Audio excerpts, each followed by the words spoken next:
So the Canvas Gradebook has quite a few functions that can make your life easier. And one of them that I've been using more lately is the notes function. And what I'm looking at right now is just a demo class. There's only one test student in it, of course, but in your class, you'd probably have on this left-hand side of the screen, a list of a series of student names in a column.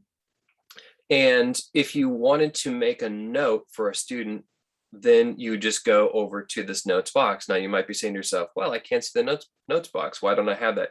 Because you have to click on this little chevron list here for view function. And you'll notice that notes is checked on mine. So it actually defaults unchecked. So this is the way that you're probably going to see your gradebook. And then you just come up here to these three lists at the top, click on view, and then click on notes in order to make that visible. And as soon as you do, you get this little box here. If you click on that box, you'll see this dialog box open up, and then you can type something in it, like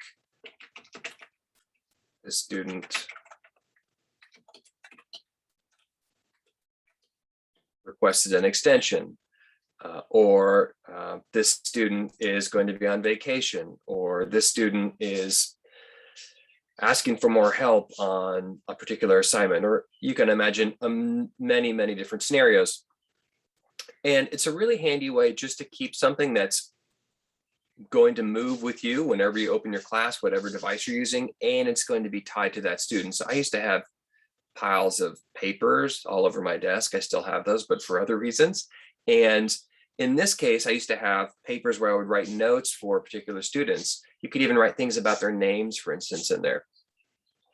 And it was a lot harder for me to keep track of those papers than it is to keep track of this little note that's going to, again, live in your LMS wherever you open it, and also stay connected to that particular student. And of course, you can revise it if you want. If you just click on it again, I could delete that comment and replace it with another, or replace it with nothing if it's no longer relevant. And if I don't want to see it, I just come back up here, click on that, and it goes away. Okay, that's the notes function in Canvas. Let us know if you have any questions.